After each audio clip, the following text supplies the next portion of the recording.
Sme na tohtoročnom behu, ktorý sa uskutočňuje na futbalovom teréne Slavia a všetkým účastníkom želám veľa šťastia.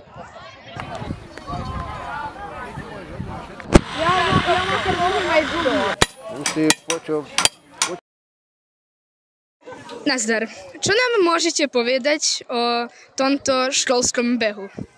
Nazdar.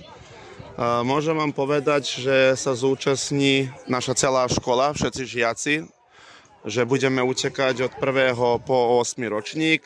Tento kros otvoria naši žiaci najmladší, a to sa dievčence 1. ročníka, potom pôjdu chlapci a tak potom radom po 8. triedu zakončujú beh chlapci osmáci. To je za nich posledný beh, lebo proste za taký mesiac už končia školu, končia 8. triedu, aj potom proste nebudú viacej v našej škole. Takže za osmákov je to taká posledný beh. Zúčastní sa všetci žiaci z našej škole. Veľmi je dôležitejšie, že nás počasia poslúžilo, aj že prišlo veľa rodičov, starých rodičov popozerať, takže proste náš tento športový center pekne zažil, aj že je to veľmi veľa ľudí, aj žiakov, aj rodičov a starých rodičov. Ďakujem. Zdravo. Aké sú tvoje prognózy za tento beh? Zdravo. Prvo ďakujem, že si ma povolal za tento interview. Myslím si, že mám dosť dobré šance, že by som normálne najvážnejšie je účinkovať, ale myslím si, že by som mohol byť prvý, druhý, tretí. Stále len najbytnejšie, že by ste dali všetko od seba. Ďakujem ti, krásne povedané.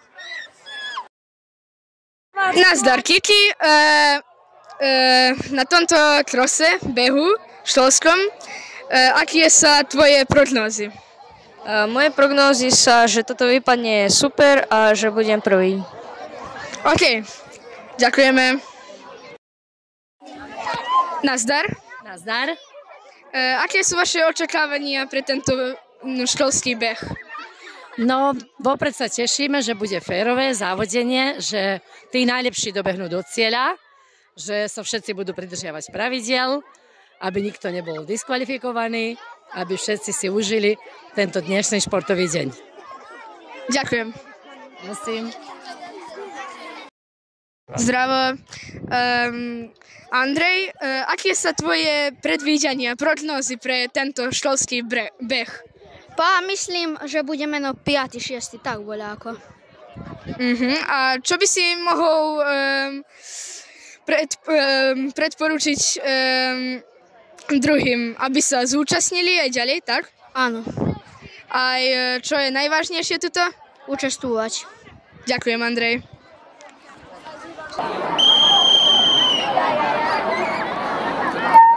A deti mu vidíme do nás robení.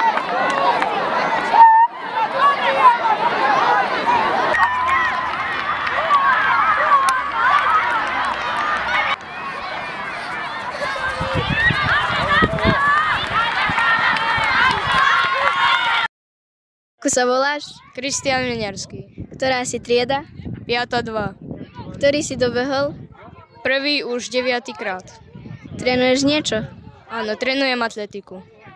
Ďakujem. Ime i prezime? Anja Lazić. Koje si mesto osvojila? Prvo. Koji si razred? 4. 3. Kakvi su tvoji utisci sa ovogodišnjeg krosa? Pa na početku bilo je stvarno mnogo teško jer je jedna krenula prve pištaljke, pa je meni bilo baš teško, pa sam ubrzala na kraju. Divno, čestitamo. Hvala. Bravo, David! Ime i prezime? Luka Petrov. Koji si razred? 4. Odeljenje 3. Koje si mesto osvojio na današnjem krosu? Drugo mesto. Kakvi su tvoji utisci sa ovogodišnjeg krosa? Bilo baš uzbudljivo pre samog početka. Početak je bio isti kao i kraj potpuno. Hvala, čestitamo. Aj takto sa skončil tohtoročný beh. Ďakujem za pozornosť.